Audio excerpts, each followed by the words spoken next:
अगर आप एमपीपीएससी की तैयारी कर रहे हो और आपने मध्य प्रदेश सामान्य ज्ञान को अगर प्रॉपर नहीं पढ़ा, यानी आपने उसको हल्के में ले लिया, तो आप बहुत बड़ी भूल कर रहे हो। आप एमपीपीएससी के अलावा आने वाली एमपीएसआई या एमपी पुलिस की तैयारी कर रहे हो, तो आपके लिए ये जो एमपीजी के सीरीज है हमारी परीक्षा धाम की, बहुत ही महत्वपूर्ण होने वाली है।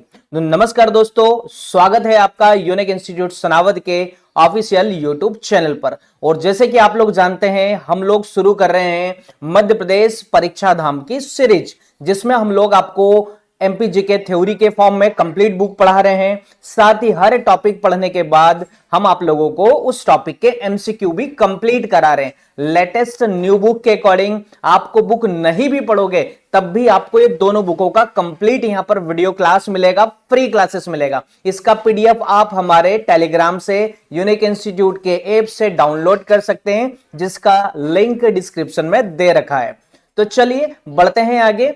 आप जानते हैं मैं Lavkush Verma Unacademy educator 10 year experience हूं और काफी एग्जाम्स में मैंने खुद ने क्वालिफाई किया है। उसी बिहाफ पर मेरे एक्सपीरियंस के बेसिस पर आप लोगों को यहां पर एक दमदार कंटेंट देने वाला हूं, जो शायद आपको यूट्यूब पर पहली बार देखने के लिए मिलेगा। तो चलिए आज की क्लास शुरू करते हैं। पहला हमारा प्रश्न है, क्वेश्चन नंबर फर्स्ट है हमारा, मध्य प्रदेश का नाम किसने दिया? ठीक है, मध्य प्रदेश का नाम किसने दिया? नामकरण मध्य प्रदेश का किसने किया? चार ऑप्शन है, महात्मा गांधी, पेशवा बाजीराव, जवाहरलाल नेहरू, ज्योतिबा फुले। तो बताइए फटाफट करके, मध्य प्रदेश को मध्य प्रदेश की पहचान किसने दी, नाम किसने दिया? तो हमारा राइट आंसर क्या होने वाला है? कोशिश कीजिएगा जो भी सवाल आपके सामने आते हैं आप कमेंट बॉक्स में अपना आंसर जरूर टाइप करें। हो सकता है आपको पता हो सकता है आपको नहीं पता हो, लेकिन जब आप आंसर देते हैं तो आपका ब्रेन एक्टिव मोड में काम करता है।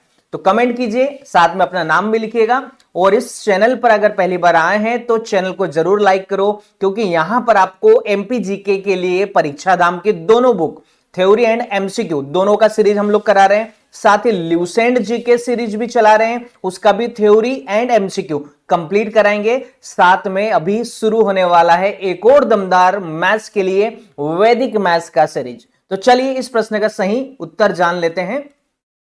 देखिएगा हमारा राइट आंसर होगा, हमारा राइट आंसर है यहां पर मध्य प्रदेश को मध्य प्रदेश नाम दिया पंडित जवाहरलाल नेहरू ने। भारत के पहले प्रधानमंत्री जवाहरलाल नेहरू ने देश के हृदय प्रदेश को मध्य प्रदेश नाम दिया।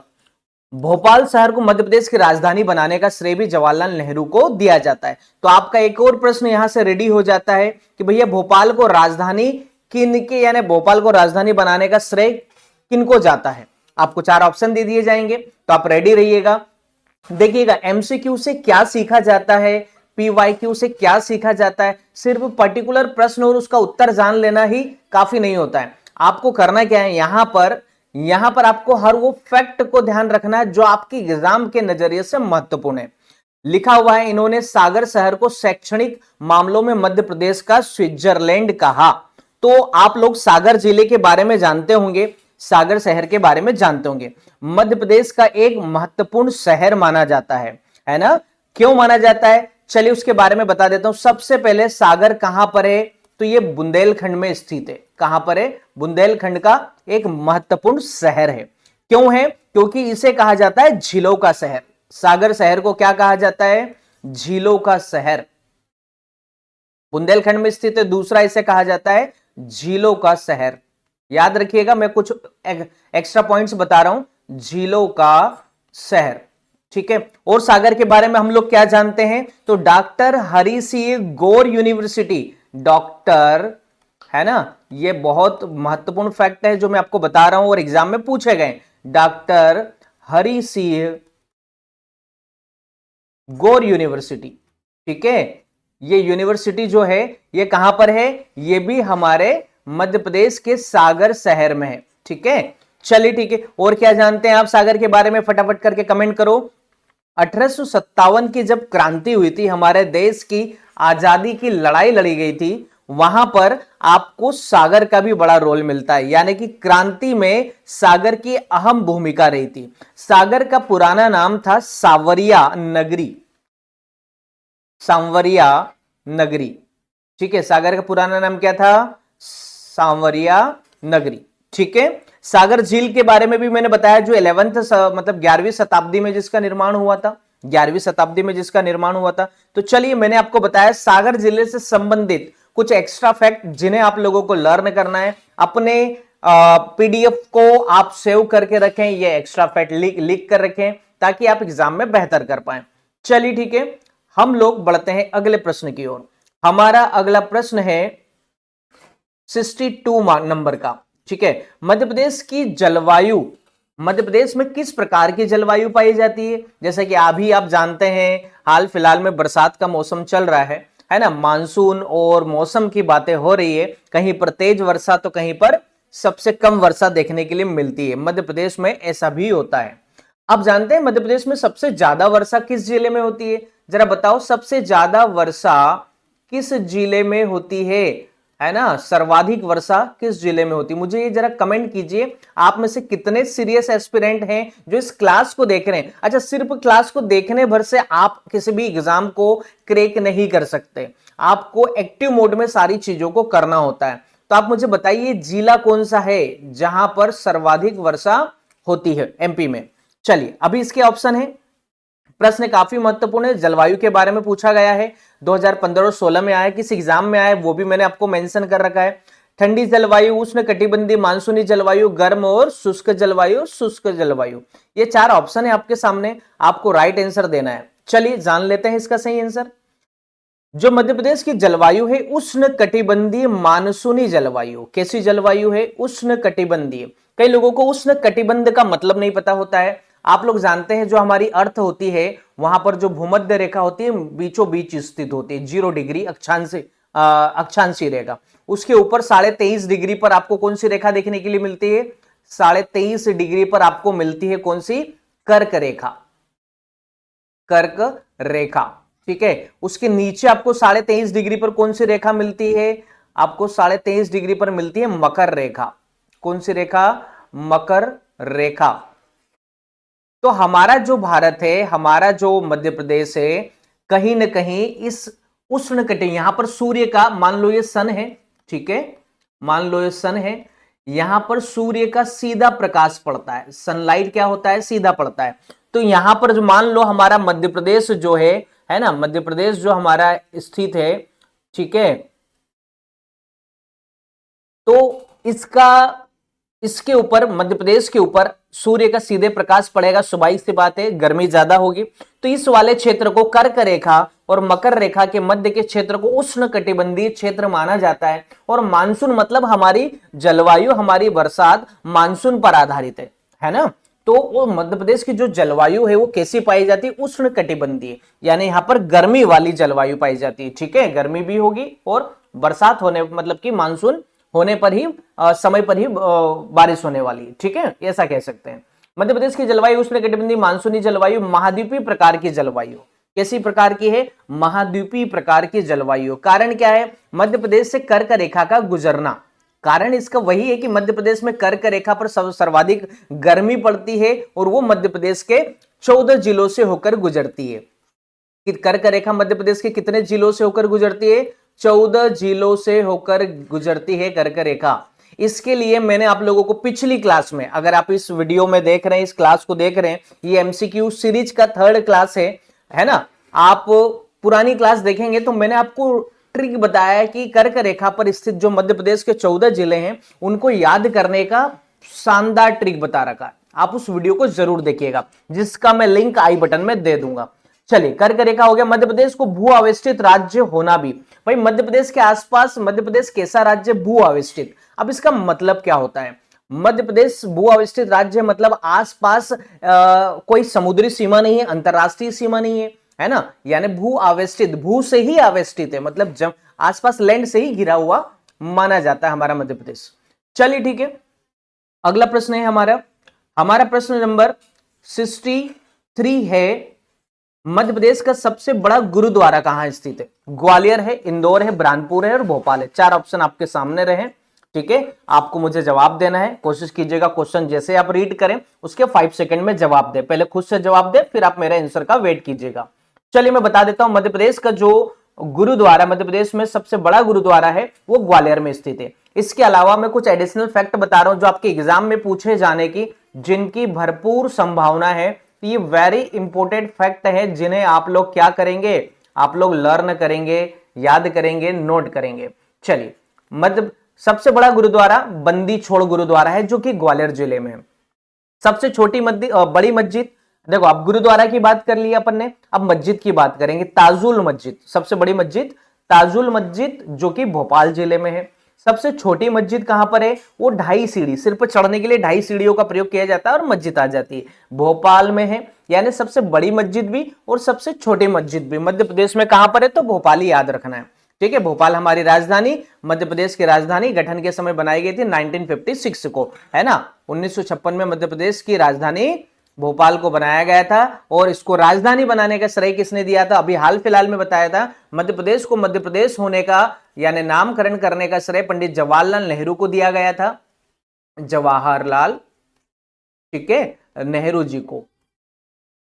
और साथ में मध्य प्रदेश की राजधानी को भोपाल है तो उसे बनाने का श्रेय भी इन्हीं को दिया जाता है। सबसे बड़ा मंदिर, भाई मध्य प्रदेश में आप अलग अलग रिलीजन धर्मों से जुड़े है ना धार्मिक स्थलों की यहां पर चर्चा हो रही है। तो अभी हमने गुरुद्वारा देखा, गुरुद्वारा सिख लोगों का सबसे बड़ा मतलब धार्मिक मंदिर ही मान लें उनका, है ना, ग्वालियर में है। और मुस्लिम लोगों की मस्जिद होती है जो कि ताजुल मस्जिद है, बड़ी है ना भोपाल में, और सबसे छोटी है भोपाल में। अब सबसे बड़ा मंदिर, अब हिंदू धर्म की बात करें तो सबसे बड़ा मंदिर खजराना मंदिर है इंदौर में, और सबसे बड़ा चर्च ईसाई लोगों की अगर चर्चा करें तो सबसे बड़ा चर्च भी भोपाल में है। तो याद रखिएगा, ये सारे फैक्ट आपके लिए काफी महत्वपूर्ण हो जाते हैं। चलिए बढ़ते हैं हम लोग अगले प्रश्न की ओर। हमारा प्रश्न है, मध्य प्रदेश के किस भाग में वार्षिक तापांतर अधिक पाया जाता है, सॉरी अंतर अधिक पाया जाता है। ठीक है, मध्य प्रदेश के किस भाग में वार्षिक तापांतर अंतर अधिक पाया जाता है, इसका मतलब समझे आप। चलिए सिंपली भाषा में समझाता हूं।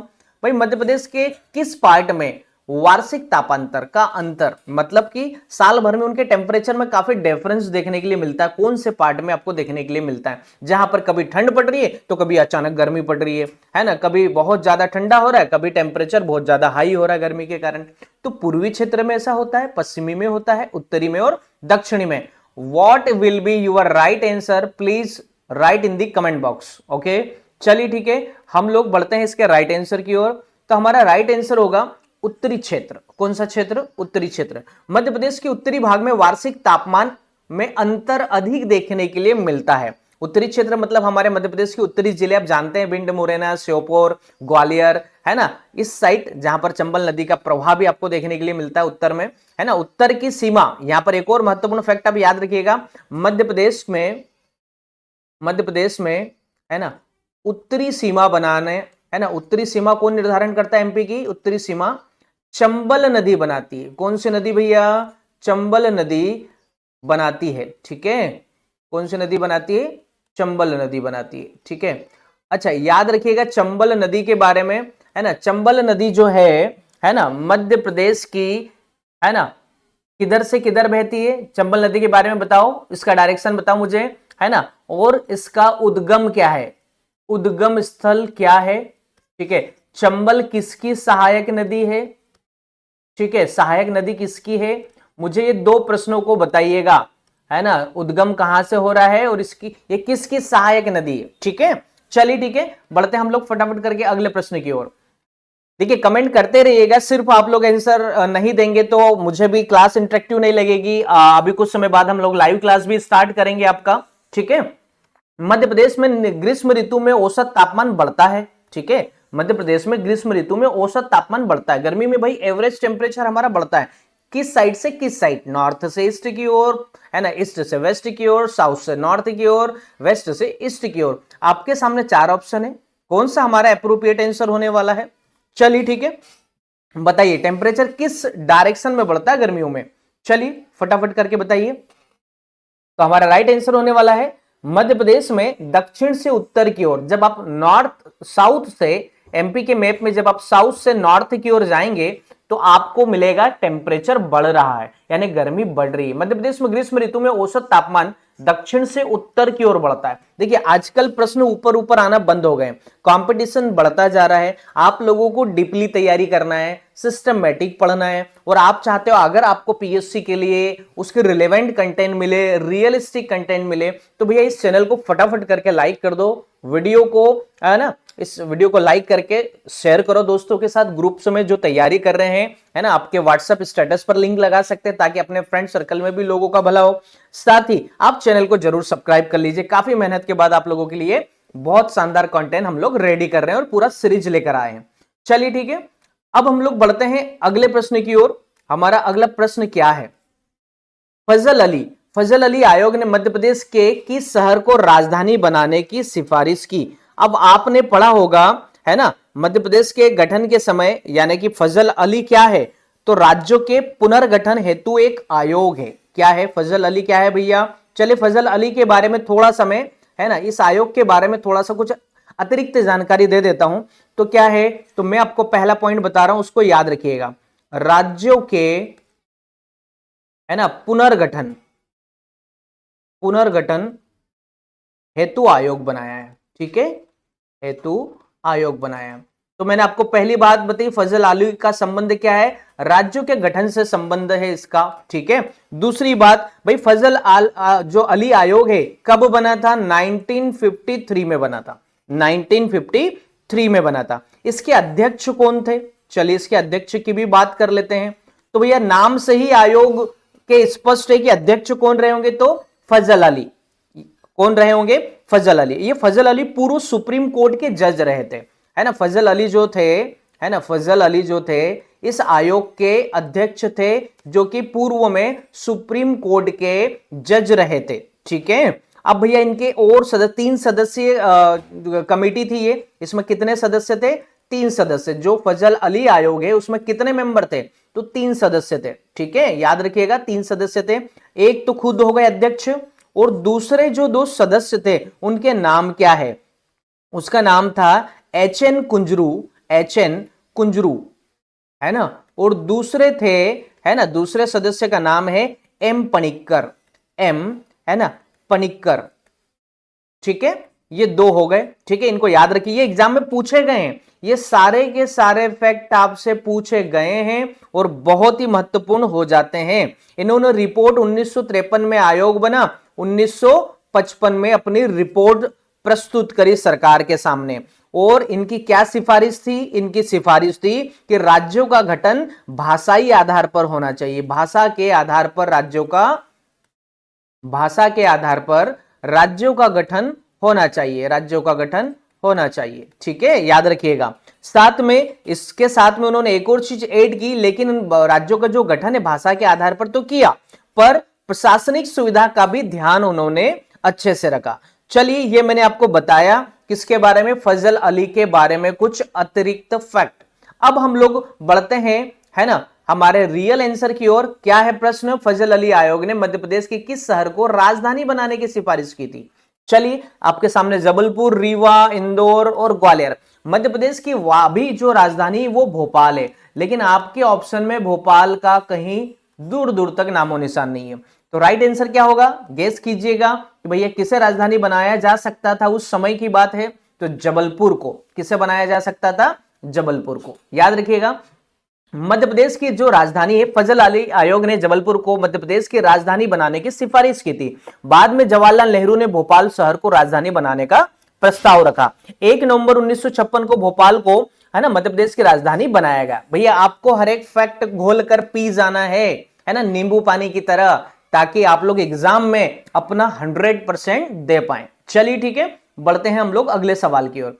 हमारा अगला सवाल है 67 नंबर का हमारा क्वेश्चन क्या है? चलिए देखते हैं। मध्य प्रदेश के किस स्थान पर महात्मा गांधी जी की अस्थियां विसर्जित की गई थी? भैया महात्मा गांधी का जब है ना देहांत हुआ था, उस समय है ना उनकी अस्थियों का विसर्जन कहां पर किया गया था, कौन से घाट पर किया गया था? आपके सामने 4 ऑप्शन दे रखे हैं, तो आप समझ गए होंगे। मध्य प्रदेश में जो नर्मदा नदी है है ना, नर्मदा नदी के बारे में काफी कुछ जानते होंगे। मध्य प्रदेश की जीवन रेखा कहा जाता है मध्य प्रदेश की नर्मदा नदी को। मध्य प्रदेश की सबसे बड़ी नदी है और ये भारत की 5वीं बड़ी नदी है ना। तो जबलपुर जो है, जबलपुर में गांधी जी जब हमारे देश में आजादी की लड़ाइयां चल रही थी उस समय जबलपुर में कई बार ये इनका आना जाना हुआ था, है ना, 2 से 3 बार जबलपुर में आना जाना हुआ। तो वहां से वो जुड़े हुए थे। तो जबलपुर के तिलवारा घाट, ठीक है, तिलवारा घाट पर जब उनका देहांत हुआ था उनकी अस्थियों का विसर्जन वहीं पर किया गया था। ठीक है, तो आपने देखा महात्मा गांधी जी से जुड़ा हुआ ये फैक्ट याद रखिएगा, महत्वपूर्ण है। चलिए ठीक है, देखते हैं तो इसका राइट आंसर क्या होगा। मैंने बता ही दिया, जबलपुर तिलवारा घाट होगा। नर्मदा नदी के तिलवारा घाट जबलपुर में महात्मा गांधी जी की अस्थियां विसर्जित की गई थी। आजादी की लड़ाई के दौरान गांधी जी 3 बार जबलपुर में रुके थे और निष्ठापूर्वक इस घाट का भ्रमण किया था। तिलवारा घाट पर लोकमान्य तिलक ने एक विशाल जनसमूह को संबोधित किया था। भाई जो लोकमान्य तिलक थे आजादी की लड़ाई में लड़ने वाले एक स्वतंत्रता सेनानी थे, इसलिए इन्हें तिलक भूमि के नाम से भी जाना जाता है। एक और प्रश्न यहां से बनने की संभावना है कि तिलवारा घाट को किस अन्य नाम से जाना जाता है या तिलक भूमि के नाम से किस शहर के घाट को जाना जाता है। तो देखिए प्रश्न कहां से बन सकते हैं, एकदम सरल से प्रश्न बनना वो जमाना अब गया कि मध्य प्रदेश की राजधानी बताइए, मध्य प्रदेश के पहले मुख्यमंत्री बताइए, पहले राज्यपाल बताइए। अब आपको डीपली स्टडी करना है क्योंकि दिन पर दिन कंपटीशन बढ़ रहा है। चलिए फटाफट करके लाइक कर दीजिएगा। अगर आप पहली बार इस क्लास पर आए हैं वीडियो को शेयर कर दीजिएगा और चैनल को सब्सक्राइब करना मत भूलिएगा क्योंकि आपको कंप्लीट ल्यूसेंट, कंप्लीट परीक्षा धाम, थ्योरी बुक, एमसीक्यू बुक और ल्यूसेंट भी एमसीक्यू बुक, ये चारों की सीरीज हम लोग कंप्लीटली पूरा सिलेबस कराने वाले हैं। चलिए ठीक है, बढ़ते हैं आगे की ओर। हमारा अगला सवाल है 68 नंबर का, मध्य प्रदेश में रियल एस्टेट अथॉरिटी की स्थापना कब की गई थी। अब यहां पर रियल एस्टेट अथॉरिटी की स्थापना की चर्चा हो रही है। ठीक है, आप जानते होंगे ये क्या होता है, इसके बारे में थोड़ा सा देखो। आपने सुना होगा रेरा के बारे में, किसके बारे में, रेरा, है ना। ये इसका मतलब क्या होता है, इसका फुल फॉर्म क्या होता है, पहली बात तो हम लोग ये समझ लेते हैं। इसका फुल फॉर्म होता है real estate regulatory authority. RERA का फुल फॉर्म क्या होता है, रियल, ठीक है, एस्टेट। आपने रियल एस्टेट में नाम सुना होगा ना, जो जमीन वगैरह से संबंधित है, रेगुलेटरी, ठीक है, और अथॉरिटी, ये उसी की हम लोग यहां पर चर्चा कर रहे हैं। रियल एस्टेट, है ना, आर फॉर रियल, यहां पर ये आर का मतलब, ई का मतलब स्टेट हो गया, फिर आर का मतलब रेगुलेटरी हो गया और ए फॉर अथॉरिटी हो गया। तो ये मैंने आपको रेरा के बारे में बताया। इसकी स्थापना कब की गई थी, आपसे ये पूछा है। अब आप में से बहुत सारे लोगों को, देखो आप लोग बहुत सारे लोग रटते हैं, लेकिन मैं इस चैनल पर आपको यहां पर डीप में बताऊंगा, एक एक वर्ड जो आपको लगता है कि कठिन लग सकता है तो उसको एक्सप्लेन करूंगा। सो डोंट वरी, और रियल लाइफ एग्जांपल के साथ मैं यहां पर करने वाला हूं। तो चलिए मैं रेरा के बारे में थोड़ा सा बता देता हूं आप लोगों को, रेरा वास्तव में है क्या। ठीक है, तो भैया ये क्या है, ये एक ऑर्गेनाइजेशन है, सरकार का एक निकाय है ना, जो क्या करता है, ये करता क्या है, इसके बारे में आप लोगों को मुझे कमेंट करके बताना है अगर पता हो तो। भैया ये कंट्रोल करता है, क्या कंट्रोल करता है, जो रियल एस्टेट से जुड़े मुद्दे हैं उनको कंट्रोल करता है। ठीक है, अब एक उदाहरण से हम लोग समझ लेते हैं, है ना, ये कैसे कंट्रोल करता है। ठीक है, एक एग्जाम्पल से हम लोग समझ लेते हैं। मान लो आपने एक 10 लाख का फ्लैट लिया, ठीक है, 10 लाख का एक फ्लैट लिया आपने। ठीक है, पहले क्या होता था, बिल्डर आपका पैसा कहीं और इस्तेमाल कर लेता था। ठीक है, या तो जमीन ले लेता था या दूसरे प्रोजेक्ट में इन्वेस्ट कर देता था और प्रोजेक्ट सालों अधूरा पड़ा रहता था, कब्जा भी नहीं मिलता था जिसने पैसा खर्च करा और न उसको पैसा वापस मिलता था। लेकिन रेरा के आने से अब क्या होता है, बिल्डर को प्रोजेक्ट रेरा में रजिस्टर करना होता है। किस में रजिस्टर करना होता है, रेरा में रजिस्टर करना होता है। साथ ही आपके जो 10 लाख आपने इन्वेस्ट करे थे उसमें से 70% पैसा एक बैंक अकाउंट, है ना, एक बैंक अकाउंट में जाएगा और सिर्फ उसी फ्लैट या प्रोजेक्ट के काम में ही लगेगा। यानी एक तरह से बिल्डर की मनमानी, यहां पर जो रियल एस्टेट के से जुड़े लोग हैं उनकी मनमानी को रोकने के लिए ये रेरा नामक ऑर्गेनाइजेशन लाया गया। तो अभी हाल फिलहाल में आपसे पूछा है कि रेरा की स्थापना कब की गई थी, तो रेरा की स्थापना मतलब कि कहां पर की गई थी, तो ये आप लोगों को बताना है। चलिए ठीक है, उसका राइट आंसर भी हम लोग जान लेते हैं। रेरा की स्थापना की गई थी भोपाल में। कहां पर की गई थी, भोपाल में। ठीक है, चलिए ठीक है, भोपाल में की गई थी। RERA real estate regulatory authority होता है। भोपाल में 2016 में रेरा की स्थापना की गई थी। रेरा एक सरकारी निकाय है जिसका उद्देश्य संपत्ति खरीदारों के हितों की रक्षा करना। भाई जो मान लो प्लेट खरीद रहा है, भूमि खरीद रहा है ना, तो ऐसे लोगों के अधिकारों की रक्षा करना रेरा का प्रमुख उद्देश्य है। चलिए ठीक है, आपको उम्मीद करता हूं रेरा के बारे में समझ में आया, और समझ में आया तो कमेंट जरूर कीजिए। मध्य प्रदेश में लोकसभा के लिए कितने निर्वाचन क्षेत्र हैं? तो आप जानते हैं मध्य प्रदेश में विधानसभा में कितनी सीटें हैं, लोकसभा में कितनी सीटें और राज्यसभा में कितनी सीटें हैं? तो विधानसभा, ठीक है, और लोकसभा, ठीक है, उसके अलावा राज्यसभा, ये सब कुछ पता होना चाहिए आप लोगों को, कहां पर कितनी सीटें। तो विधानसभा में कितनी सीटें हैं? 230 सीटें। लोकसभा में कितनी सीटें हैं? 29 सीटें। राज्यसभा में कितनी सीटें हैं? 11 सीटें। याद रहेगा। अभी हाल फिलहाल में हमारा प्रश्न लोकसभा से संबंध रख रहा है, ठीक है, तो मुझे राइट आंसर फटाफट करके बता दीजिए। वैसे मैंने आपको बता दिया है, 29 सीटें हमारे पास लोकसभा में, हमारे पास 29 सीटें हैं। और अविभाजित मध्य प्रदेश में जब छत्तीसगढ़, एमपी और सीजी जब अलग नहीं हुए थे, है ना, अलग नहीं हुए थे, उस समय हमारे पास लोकसभा में 40 सीटें हुआ करती थी, जब अविभाजित था हमारा मध्य प्रदेश, विभाजन नहीं हुआ था। लेकिन अब वर्तमान में 29 सीटें हैं हमारे पास। उसमें एसटी की कितनी? 6 और एससी की कितनी? 4 है। ये परीक्षा में कहीं बार पूछा गया है, इसलिए इनको भी आप लोग अच्छे से याद रखें, ठीक है। चलिए ठीक है, बढ़ते हैं अगले सवाल की ओर। अगला सवाल है हमारा, मध्य प्रदेश में राज्यसभा के लिए कितने निर्वाचन क्षेत्र हैं? है ना, ये काफी बार पूछा गया और अभी मैंने हाल फिलहाल में बताया, तो इस पर ज्यादा टाइम वेस्ट नहीं करूंगा मैं। देखिए, मैं कोशिश करता हूं कम समय में आपको ज्यादा सीखने के लिए मिले, ज्यादा आपको क्वेश्चन दे पाए, ज्यादा कंसेप्ट सिखा पाए, ताकि आपका टाइम वेस्ट ना हो। यहां पर हमारा ऐसा कोई कतई उद्देश्य नहीं है कि बस हमें टाइम पास करना है। मैं आप लोगों को यहां पर सारी चीजें सीरियसली मोड में पढ़ाता हूं, और अगर आप लोगों को ये चीजें पसंद आ रही है तो प्लीज आप चैनल को जरूर सब्सक्राइब करो, वीडियो को लाइक करो और शेयर जरूर करना, ठीक है। तो हमारा राइट आंसर क्या होने वाला है? 11 हो जाएगा, 11। तो जानते हैं आप लोग 11 होगा। मध्य प्रदेश में राज्यसभा सीटें 11 है, अविभाजित मध्य प्रदेश में 16 थी। चलिए ठीक है, बढ़ते हैं हम लोग फटाफट करके अगले सवाल की ओर। हमारा जो अगला सवाल है 71 नंबर का, राज्य पुनर्गठन आयोग की सिफारिश के बाद नवगठित राज्य मध्य प्रदेश में, ठीक है, विधानसभा सीटों की संख्या कितनी थी? तो अभी मैंने हाल फिलहाल में बताया 230 सीटें थी हमारे पास। देखो, आप लोगों को पता है अभी एमपी एसआई आने वाली है, एमपी पुलिस आने वाली है ना, एमपी पुलिस में काफी पोस्ट आने वाली, काफी खबरें आ रही है। तो आप लोगों को एमपी जीके पढ़े बगैर आपका उद्धार नहीं होगा। किसी भी एग्जाम को क्रैक करना है और आप मध्य प्रदेश के वासी हैं या फिर आप किसी अन्य राज्य के हैं और लेकिन एमपी के एग्जाम को लेकर टारगेट बना रहे हैं, तो आपके लिए ये सीरीज है ना, यूनिक इंस्टीट्यूट सनावत का ये तोहफा काफी महत्वपूर्ण हो जाता है। चलिए ठीक है, तो जल्दी से आप सब्सक्राइब कीजिएगा। देखिएगा, यहां पर आपसे विधानसभा का पूछा है, मैं ज्यादा टाइम वेस्ट तो नहीं करूंगा। अविभाजित मध्य प्रदेश में 320, वर्तमान में 230। एससी एसटी की कितनी है हमारे पास? तो 47 सीटें, और एससी की कितनी है? 35 सीटें। इन दोनों को प्लस करोगे 47 को 35 के साथ, तो आपका आंसर निकल कर आता है 82, राइट। यानी कुल आरक्षित सीटें हमारे पास कहां पर? विधानसभा में कुल आरक्षित सीटें पूछ ली जाए। देखो, प्रश्न तो वही है, लेकिन पूछने का अंदाज बदल जाता है और फिर वहां पर आपकी दिशा बदल जाती है, क्योंकि आप ऐसे प्रश्नों को फिर शायद अटेम्प्ट न कर पाओ, इसलिए आप अपने आप को हर एंगल से रेडी रखिएगा। चलिए 72 नंबर के क्वेश्चन पर बढ़ते हैं फटाफट करके। देखिए, प्रश्न हमारा क्या है? प्रश्न है, यदि आप मध्य प्रदेश की सैर दक्षिण से उत्तर की ओर करेंगे तो मध्य प्रदेश का सबसे उत्तरी जिला कौन सा होगा?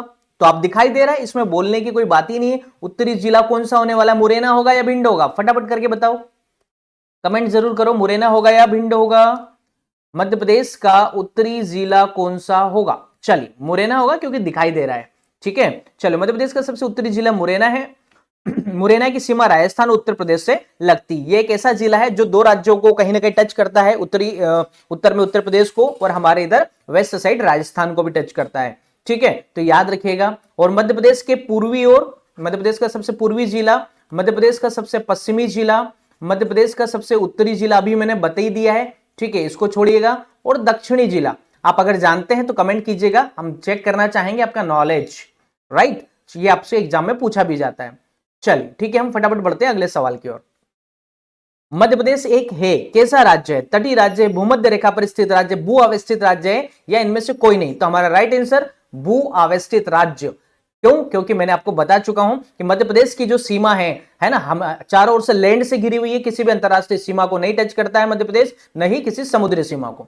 चलिए ठीक है, बढ़ते हैं अगले सवाल की ओर।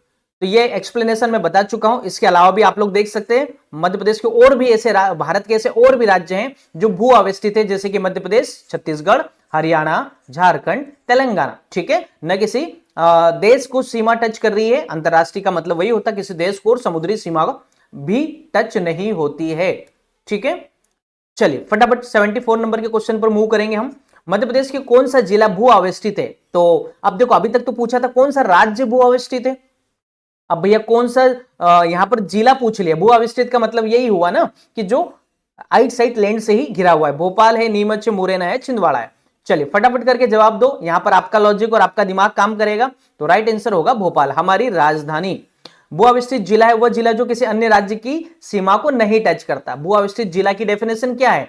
जो जिला किसी अन्य राज्य की सीमा को स्पर्श ना करे। मध्य प्रदेश के प्रमुख भू अवस्थित जिले कौन कौन से हैं? भोपाल है, इंदौर है, देवास है, सीहोर है, विदिशा है, कटनी है, जबलपुर है। ये सारे के सारे जो जिले हैं भू अवस्थित जिले की कैटेगरी में आते हैं, क्योंकि ये बीच में स्थित है, अन्य किसी राज्य को टच नहीं करते हैं।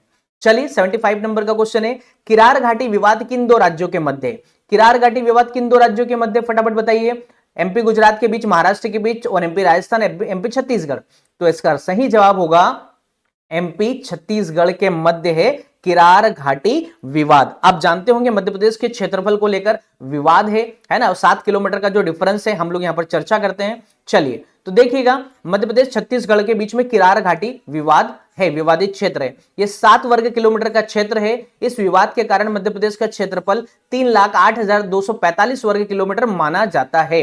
वरना अगर इसमें 7 प्लस कर दिया जाए तो ये कितना हो जाएगा? 45 में 7 जोड़ने से 52 हो जाएगा, तो 3,08,252 माना जाता। पर ये किरार घाटी के कारण मध्य प्रदेश ने वो क्षेत्रफल को क्या कर दिया? रिड्यूस ही कर दिया, ये विवादित को अभी काउंट नहीं करा है।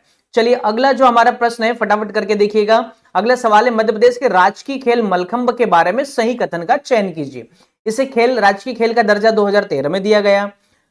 शरद जोशी सम्मान मलखंब के क्षेत्र में दिया जाता है। मलखंब का प्रारंभ हुआ था भैया उज्जैन से ही।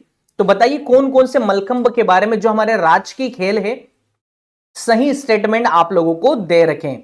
चलिए बताइए फटाफट करके, जल्दी से कमेंट करो। चलिए तो हमारा राइट आंसर क्या होने वाला है? हमारा राइट आंसर होने वाला है मलखंब के बारे में पहला और तीसरा, यानी 2 सेंटेंस सही है और दूसरा सेंटेंस यहां पर गलत है। ठीक है, पहला और तीसरा सही है। अब समझ लेते हैं, इसे राजकीय खेल का दर्जा 2013 में दिया गया, बहुत महत्वपूर्ण है। प्रभात जोशी सम्मान मलखंब के क्षेत्र में दिया जाता है, याद रखिएगा। देखो, प्रभास जोशी सम्मान मलखंब के क्षेत्र में दिया जाता है, लेकिन वहां पर क्या लिखा हुआ है? शरद जोशी सम्मान, जो कि गलत है। ठीक है, मलखंब का प्रारंभ उज्जैन क्षेत्र से माना जाता है, सब कुछ सही है। ये दूसरे सेंटेंस में ये दे रखा था, इसलिए इसको गलत मान लिया। ठीक है, चलिए ठीक है, बढ़ते हैं अगले सवाल की ओर। हमारा अगला सवाल है, नेक्स्ट क्वेश्चन हमारा क्या है 77 पर, मध्य प्रदेश का पहला ड्राइव इन सिनेमा कहां खोला गया? ड्राइव इन सिनेमा मतलब भैया आप लोग सिनेमा में ही ड्राइव कर सकते हो, यानी कि ऐसा एक ओपन प्लेस जहां पर आप अपनी गाड़ी पर बैठे हो तो वहीं से मूवी देख सकते हो, कार में बैठे हो तो अंदर से ही देख सकते हो, आप वहां के जो म्यूजिक साउंड को अपने कार के साउंड से कनेक्ट कर सकते हो। तो मध्य प्रदेश का पहला ड्राइव इन सिनेमा कहां पर खोला गया? तो स्वाभाविक सी बात है, जब नई चीज कुछ होने जाएगी मध्य प्रदेश में तो कहां होने जाएगी, कौन से शहर में होने जाएगी, आप अंदाजा लगा सकते हैं। तो हमारी राजधानी में ही ये होने वाला है, तो भोपाल के अंदर, है ना। राजा भोज ड्राइव इन सिनेमा, नाम क्या रखा है? राजा भोज ड्राइव इन सिनेमा। भोपाल में पर्यटन नगर निगम के होटल लेक व्यू रेसिडेंसी परिसर में ड्राइव इन सिनेमा की शुरुआत की गई। अभी हाल फिलहाल में इंदौर में भी प्लानिंग चल रही है। चलिए ठीक है, बढ़ते हैं अगले सवाल की ओर। 78 नंबर का प्रश्न है हमारा, 104 नंबर का संविधान संशोधन 2019 के बाद मध्य प्रदेश में कितनी विधानसभा सीटें हैं? तो भैया ये तो मैं आप लोगों को बता चुका हूं। मध्य प्रदेश में पहले एंग्लो इंडियन वाला कंसेप्ट भी था, यानी 230 प्लस 1 सीट यहां पर मानी जाती थी। ठीक है, पता होगा आप लोगों को, लेकिन ये हमने 104 नंबर के संविधान संशोधन के द्वारा, है ना, एंग्लो इंडियन वाला कंसेप्ट हटा दिया। ठीक है, अब एंग्लो इंडियन क्या है मैं आपको किसी और लेक्चर में डिटेल में समझाऊंगा, अभी हम लोग हमारे क्वेश्चन पर फोकस कर रहे हैं। तो तो 230 ही हमारे पास वर्तमान में सीटें हैं, पहले 31 हुआ करती थी एंग्लो इंडियन के साथ में। चलिए, तो यहां पर डिटेल दे रखा है। 104 नंबर का जो संविधान संशोधन है 2019 में हुआ था, एंग्लो इंडियन समुदाय से संबंधित आरक्षित सीटों का प्रावधान समाप्त कर दिया है। मध्य प्रदेश सहित 13 राज्य है विधानसभा में जहां पर एक एंग्लो इंडियन सीट का प्रावधान था, लेकिन वर्तमान में सब जगह से हटा दिया और एमपी में भी 230 सीटें ही है। चलिए ठीक है, हम लोग बढ़ते हैं आज के हमारे सेकंड लास्ट क्वेश्चन की ओर।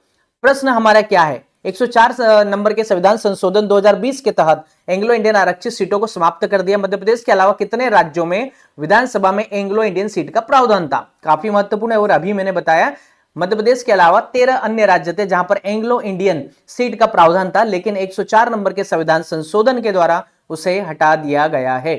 ठीक है, चलिए बढ़ते हैं आगे की ओर।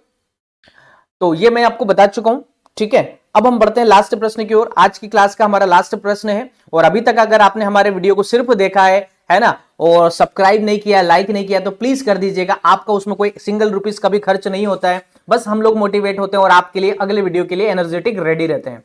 चलिए ठीक है, यहां पर 1 नवंबर 2000 के पहले मध्य प्रदेश भारत का कौन सा सबसे बड़ा राज्य था? जब एमपी अलग नहीं हुआ था छत्तीसगढ़ से। 1 नवंबर 2000 एमपी के इतिहास में एक महत्वपूर्ण तारीख है जहां पर एमपी और सीजी अलग हो गए थे। ठीक है, तो भैया अलग नहीं हुआ तो उसके पहले भारत का सबसे बड़ा राज्य कौन सा था? कौन से नंबर का राज्य था एमपी? तो पहले नंबर का था। क्यों? क्योंकि आज राजस्थान के बाद मध्य प्रदेश का स्थान क्या है? दूसरा नंबर है। आज वर्तमान में पहला क्षेत्रफल में बड़ा राज्य एमपी हो, और दूसरा कौन सा है? मध्य प्रदेश है।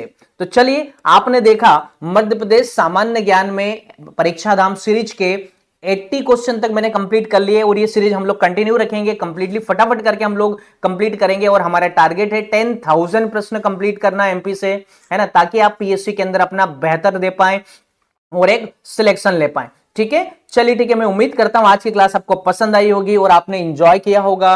ठीक है, आज की क्लास को आपने इंजॉय किया होगा। ठीक है, ये मैंने आपको यहां पर प्रश्न बता रखे हैं 81 नंबर का।